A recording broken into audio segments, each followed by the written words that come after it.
இவங்கிட்ட எல்லாம் ஆர்டர் கொடுத்தா என்ன ஆகும் தெரியுமா?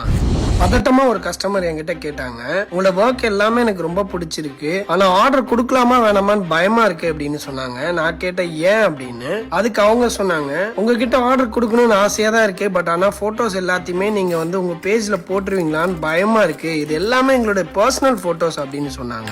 ஆண்டான்ஸ் பொறுத்த அளவுக்கு கஸ்டமரோட ஒரு டிசிஷனையும் ரொம்பவே நாங்க ரெஸ்பெக்ட் பண்ணுவோம். பிசினஸ் பாயிண்ட் ஆஃப் வியூல இருந்து பார்க்கும்போது ஏகப்பட்ட எடிட்டிங்ஸ் ஒரு போட்டோல போட வேண்டியது இருக்கும், கிராபிக்ஸ் போடுவோம், கஸ்டமரை சாட்டிஸ்ஃபை பண்ணிடணும்னு சொல்லிட்டு ஒரு ஸ்டெப் அதிகமாக தான் ஒர்க்லாம் போடுவோம். என்னதான் ஒர்க்லாம் போட்டாலும் இது எல்லாத்தையும் பப்ளிஷ் பண்ணிடுவான்னு கேட்டீங்க அப்படின்னா இல்லவே இல்லை. கஸ்டமர் கிட்ட கேட்போம் இதை பப்ளிஷ் பண்ணலாமான்னு, வேண்டான்னு சொல்லிட்டாங்கன்னா அப்படியே ஸ்டாப் பண்ணிடுவோம். Customer privacy is very important. உங்களோட மெமரிஸ் எங்க கிட்ட சேஃப் அண்ட் செக்யூரா தான் இருக்கு. உங்களோட மெமரிஸை கிரியேட்டிவா மாத்தணுமா, நீங்க ஆர்டர்ஸ் கொடுத்தா மட்டும் போதும், நாங்க சிறப்பா செஞ்சு தருவோம்.